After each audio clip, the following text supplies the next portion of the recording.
Morning friends. So చూశారు కదా, ఈరోజు మార్కెట్లో మనకి కంప్లీట్గా ఫాల్ అయితే చూసాము. మనం చూసుకున్నట్లయితే ఈరోజు Nifty and bank Nifty fall అయ్యి 22,000 అయితే బ్రేక్ అయింది నిఫ్టీలో. అండ్ మేజర్ కన్సర్న్ అయితే నిన్న ఈవినింగ్ వరకు, అంటే నిన్న మార్కెట్ ఎండ్ అయింది. ఎండ్ అయిన తర్వాత మనకి ఇన్ఫోసిస్ రిజల్ట్స్ వస్తాయి. ఈ రిజల్ట్స్ చూసుకొని మనం ఫర్దర్గా మూమెంట్ ఉంటుంది. మనకి ఇన్ఫోసిస్ రిజల్ట్స్ వచ్చిన తర్వాత ఏడిఆర్ కూడా నిన్న ఈవినింగ్ 10% డ్రాప్ అయింది. డ్రాప్ అయిన తర్వాత ఓకే ఫైన్, మనకి 22,000 కూడా బ్రేక్ అయింది కాబట్టి మనకున్న సపోర్ట్స్ 22,950, 21,950, 21,750 లెవెల్స్ ఉన్నాయి కదా. సో ఆ లెవెల్స్ని మార్కెట్ రెస్పెక్ట్ చేసి మనకి బౌన్స్ వస్తుంది, 950 దగ్గర బౌన్స్ వచ్చేస్తుంది అని చెప్పి అందరూ ఎక్స్పెక్టేషన్స్లో అయితే ఉన్నాము. అంటే ఇన్ఫోసిస్ రిజల్ట్స్ బ్యాడ్ వచ్చినా కూడా ఐటీ సెక్టర్ మనకి నెగిటివ్ రియాక్ట్ అయినా కూడా మనకి రికవర్ అవుతుందన్న థాట్లోనే ఉన్నాం. బట్ ఇప్పుడు అంటే ఒక ఫ్యూ మినిట్స్ బ్యాక్ వచ్చిన న్యూస్ ఏంటంటే, ఆల్రెడీ ఇజ్రాయెల్ ఇరాన్ మీద అటాక్, అంటే రివర్స్ అటాక్ అయితే చేసింది. ఇంతవరకు ఆ అటాక్ లేదు, మనకి అటాక్ లేదు కాబట్టి పెద్దగా రెస్పాన్స్ లేదు. వార్ కైండ్ ఆఫ్ సిచ్యువేషన్స్ కూడా కూల్ అవుతున్నాయి అని చెప్పి అనుకుంటున్న టైంలో ఈరోజు మార్నింగ్ అటాక్ అయితే జరిగింది. సో ఈ అటాక్ జరిగిందంటే అటాక్ మనకి నార్మల్గా రియాక్షన్ అయితే ఉండదు, ఎందుకంటే మనకి ఇంతవరకు వాళ్ళు అటాక్ చేయలేదు. అటాక్ చేస్తే మేము ఖచ్చితంగా స్ట్రాంగ్ రిప్లై అయితే ఇస్తామన్న స్టేట్మెంట్స్ అయితే వాళ్ళు చేసి ఉన్నారు ఆల్రెడీ ఇరాన్ వాళ్ళు. సో ఇప్పుడు ఈ అటాక్ వల్ల మనకి న్యూక్లియర్ ప్లాంట్స్ మీద వాటి మీద అటాక్ అయితే జరిగింది. ఈ అటాక్లు జరిగిన తర్వాత మనకి హెవీగా మనకి మూమెంట్ అయితే కనిపిస్తుంది. ఇప్పుడు మనకి ఈ ఫర్దర్గా ఇప్పుడు ఎలా ఉంటుంది అనేది మనం చూసుకోవాల్సింది.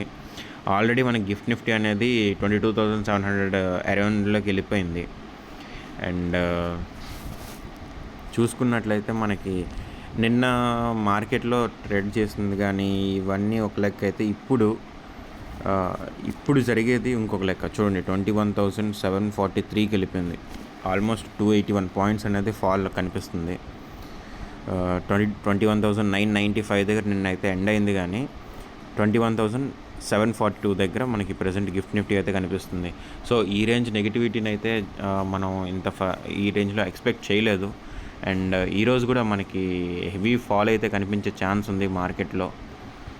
సో అలా అని చెప్పి డైరెక్ట్గా కొందాం అనుకున్న మార్కెట్లో మనకి ఇవన్నీ గ్రీన్ ఆర్డర్స్ అయితే ఉన్నాయి కదా. సో ఈ ఆర్డర్స్ అన్నిటిని క్లియర్ చేసుకుంటూ కిందకి వెళ్ళాలి. సో అందుకని నేను చెప్పేది ఏంటంటే, ఈరోజు మనకి ట్రేడింగ్ అయితే అవాయిడ్ చేయండి.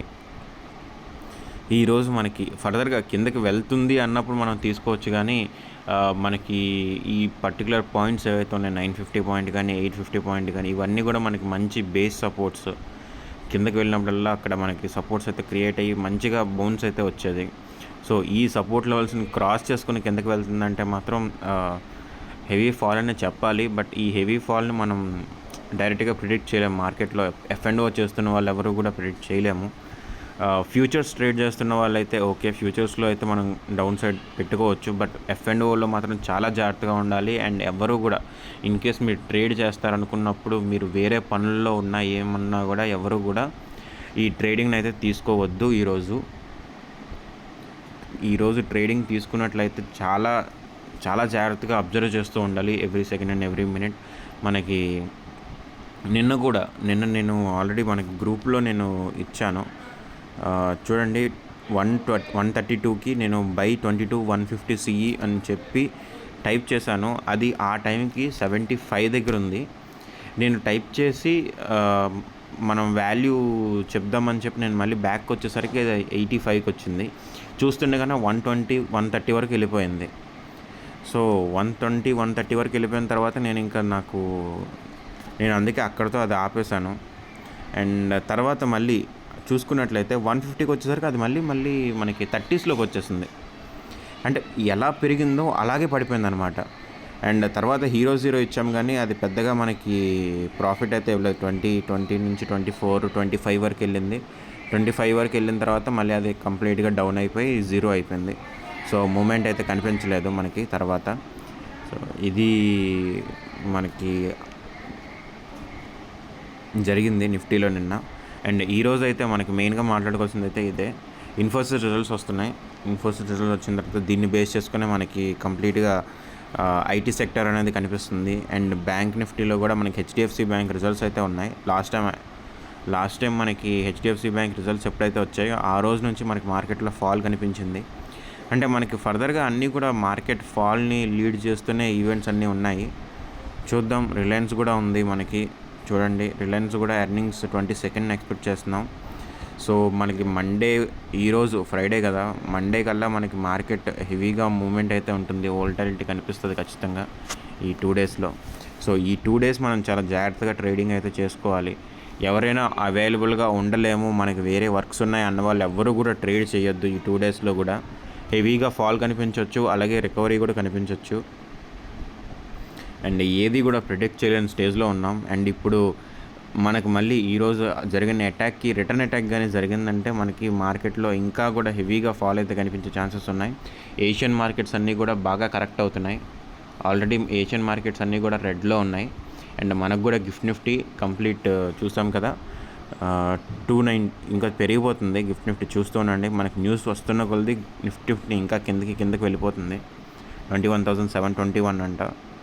సో అంటే ఇంకా న్యూస్ సర్క్యులేట్ అవ్వలేదు కదా ఈ టైంకి, న్యూస్ ఇప్పుడిప్పుడే సర్క్యులేట్ అవుతుంది. సో గిఫ్ట్ నిఫ్టీ కూడా పడడం స్టార్ట్ అయింది.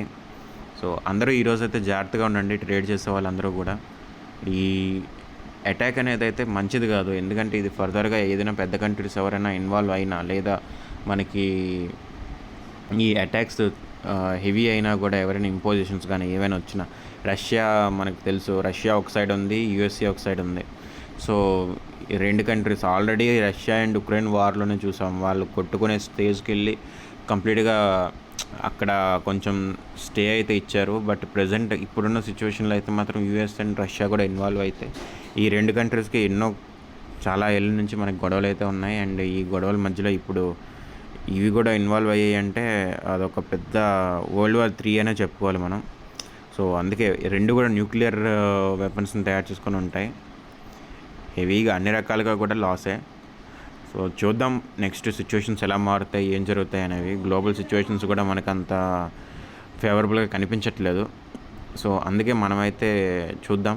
బట్ ఇదొక మంచి ఆపర్చునిటీ మనకి, ఎందుకంటే ఫాల్ వస్తుంది కదా, ఈ ఫాల్లోగానే మనం మంచి స్టాక్స్ని అక్యూములేట్ చేసుకోగలిగితే ఫర్దర్గా మనకి ఫర్దర్గా మంచి స్టాక్స్ని మనం అక్యూములేట్ చేసుకోగలిగితే మాత్రం మంచిగా ప్రాఫిట్స్ అయితే వస్తాయి, రిటర్న్స్ అయితే మనం క్రియేట్ చేసుకోవచ్చు.